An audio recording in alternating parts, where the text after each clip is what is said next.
Going through old video, I recently discovered that I had never uploaded this talk that I gave 6 years ago at an art event at Cal Poly called the Creative Economy. And I was asked by the director of Arts Obispo at the time to come and give a talk about my creative process and where my ideas and things come from. I hope you guys will forgive my ridiculous ability to laugh at my own dumb jokes. And it's a rough start and a rough finish, but there are ideas here that I think are important and still worth sharing. So I hope you enjoy it, and you can always see my work at joshtalbott.com. I'll leave a link in the what have you, and I hope all is well in your world. So I'm Josh, and I'm going to share with you guys my story about my personal creative practice, and hopefully lead you all the way to the end, where we're going to look at the very concept of creativity and how we might look at it differently to have better outcomes, namely more participation, something we've heard a lot about here today. A little bit about me. I'm self-taught. I'm originally from Georgia.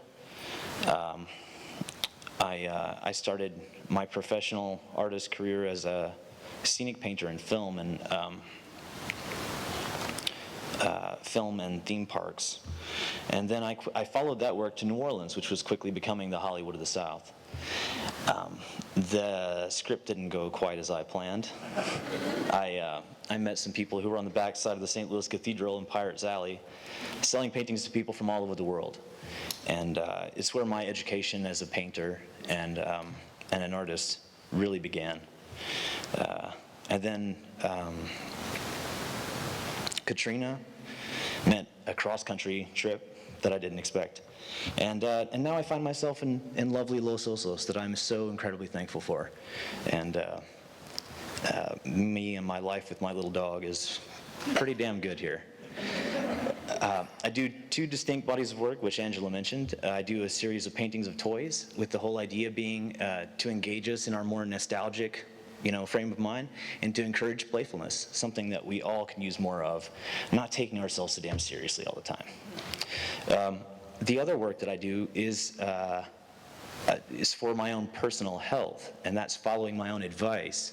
The rigors of painting shiny plastic, wear the fingernails off your fingers. So it's very playful, just creating the motion of water, and more somber in note, but both have this ability to elicit wonderful storytelling in the viewer, and that's one of my favorite things about my work. My process is one of complete immersion. I live in a tiny little house, and it's my workspace as well as my live space. I wake and make coffee because I can't get Beetle the dog to do it. And already the ideas are competing for my attention and time. And I'm going to give you guys a couple of little tricks to help you have the same experience in your life.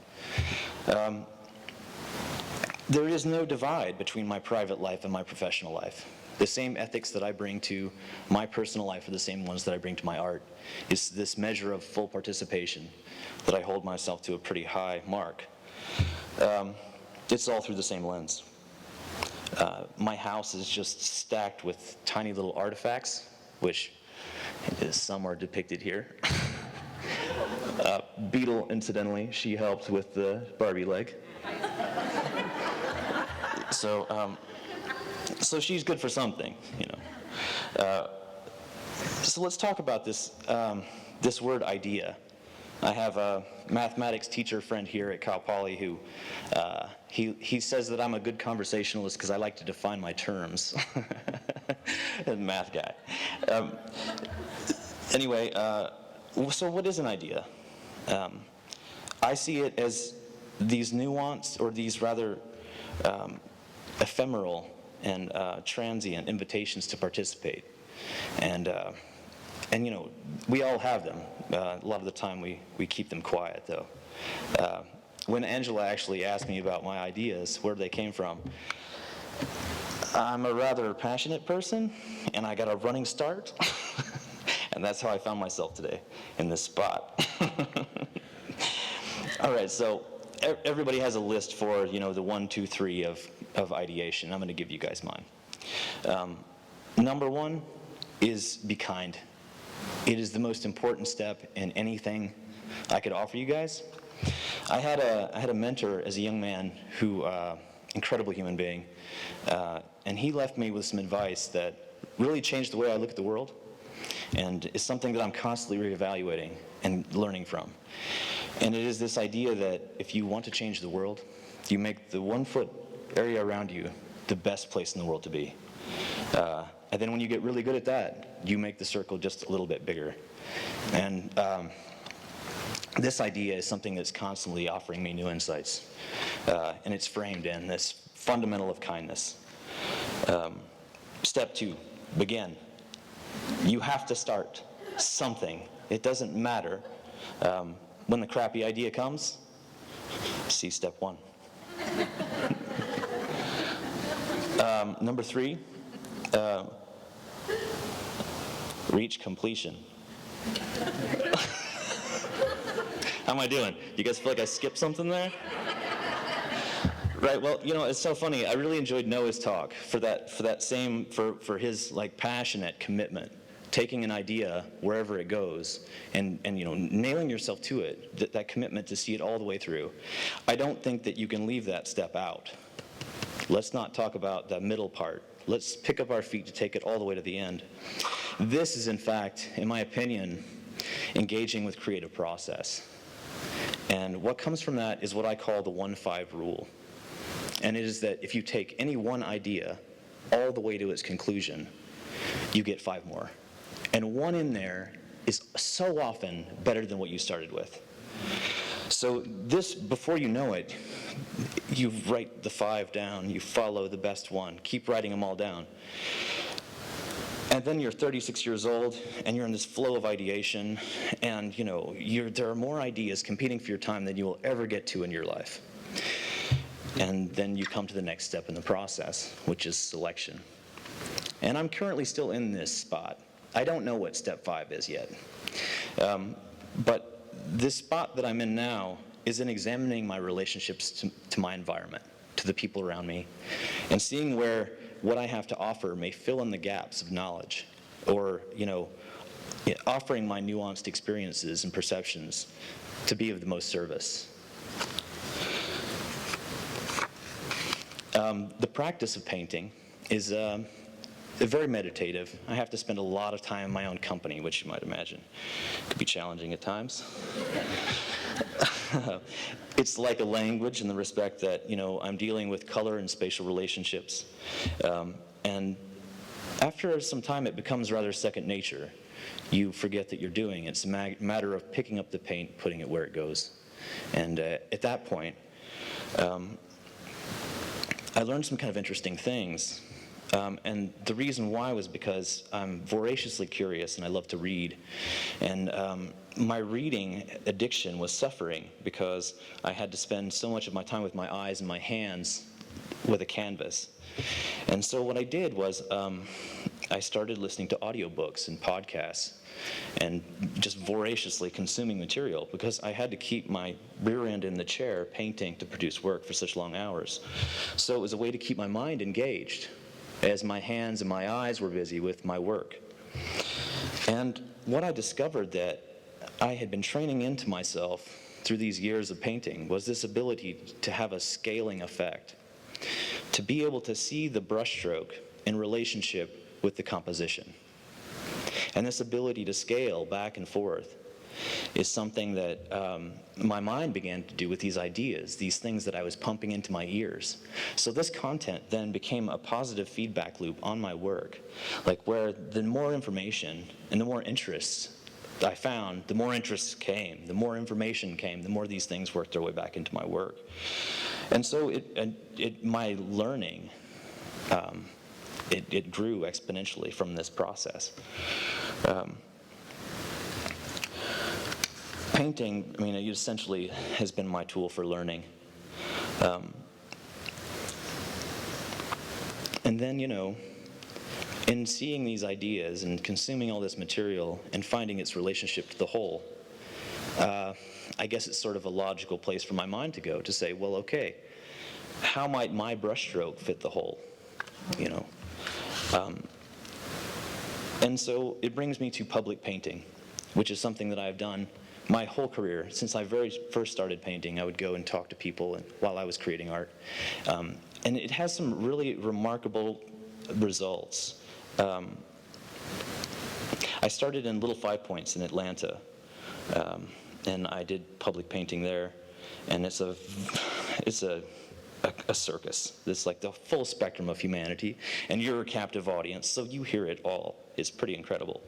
And then from there to Pirates Alley, which in New Orleans, which backside of the St. Louis Cathedral, people from all over the world of varied experiences, was also an incredible experience.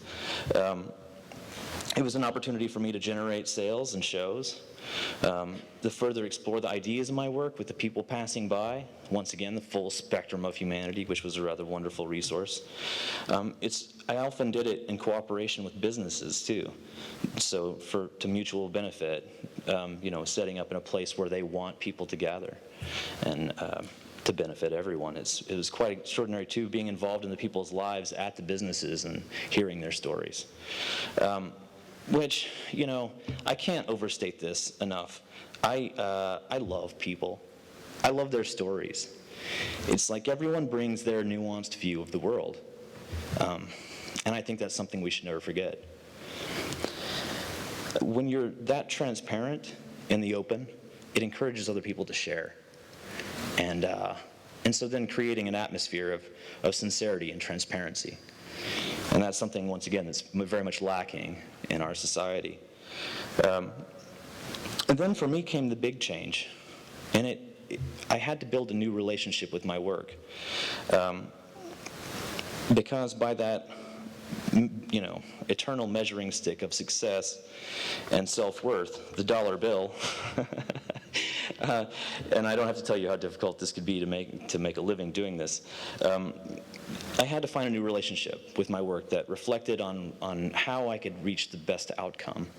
And so I decided that rather my job selling paintings would be to stir imagination and spread a sense of wonder. And that's something that I could do successfully every day and have a better have something to offer people. And I had it was incredible. It was something that it was something that made me feel so much better about my work, the people I was talking to. It further disintegrated the lines between my professional life and my private life. And I listened more, because you have to find yourself in relationship with the people that you're talking to. So I mentioned before, you hear it all, as a captive audience doing art in public. A few of the things. One of my favorites, of course, is laughter. People not expecting to see Barbie and Ken being destroyed by rubber dinosaurs. This is incidentally called The Picnic, by the way. So you can make up your own mind whose picnic it is. So see there, I did it. It's great. You guys made my day. Some of the other things I hear, will you draw me a tattoo? Or will you paint a picture of my truck on my truck? Variations of that too. But I decline gracefully, and I do my best to then share with the people the difference between what they're asking of me and what I'm actually offering. And I believe that those folks really need our time. The most unfortunate and heartbreaking thing, though, which is something that we have all touched on here today to some degree, is this idea that people say, I'm not creative at all. And it's so hard for me to wrap my head around that. How many stories have they told themselves just to get out of bed that day? How do they feel so excluded from this process that runs through them? What could their possible definition of creativity be? So, defining terms once again. I asked some people about what their view of it was. How do they actually define their personal concept of creativity? And, it was all over the map. From very single word answers to, very elaborate storytelling. So let's look at definitions are important too. I'll give you one example. Addiction. Addiction is one of those things where when we treat it as a moral problem, the outcomes are not so great. Whereas when it's treated as a disease, the treatment brings better outcomes for everyone, the person involved and also the society. So let's look at some definitions. Of course, the all-knowing machine, Wikipedia. Phenomenon whereby something new and useful is formed. It's pretty sterile, but there it is, it's clear. There's a dusty Webster dictionary from the 1950s on my bookshelf, and it offers, of or by the creator, power to bring into existence. Kind of sounds like the Cold War. And then there is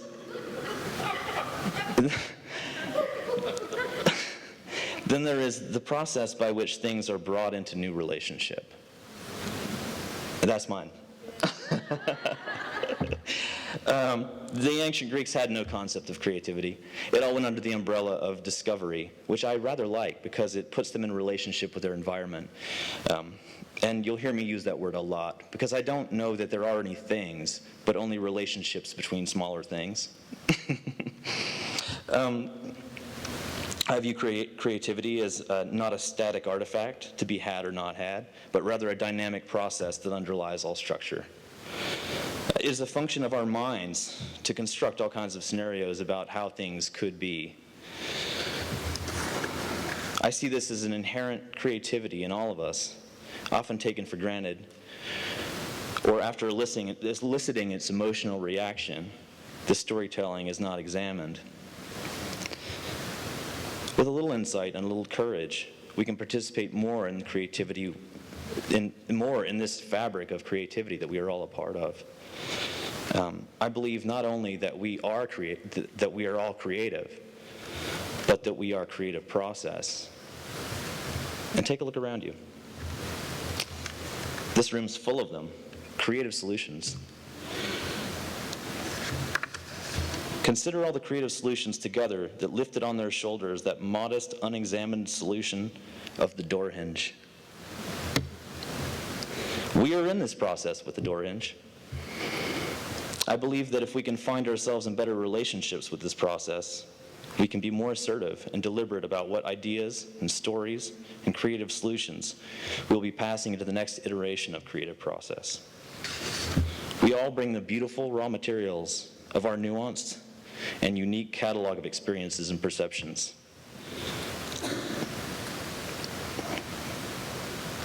Let's accept these ephemeral invitations to participate, engage our ideas, and hopefully find ourselves in a better relationship with this creative process and our world.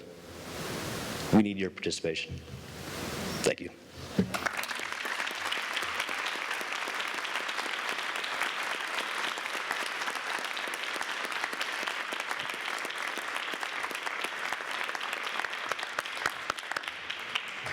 Thank you so much, Josh.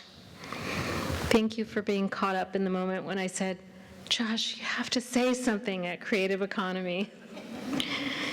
Okay, we're going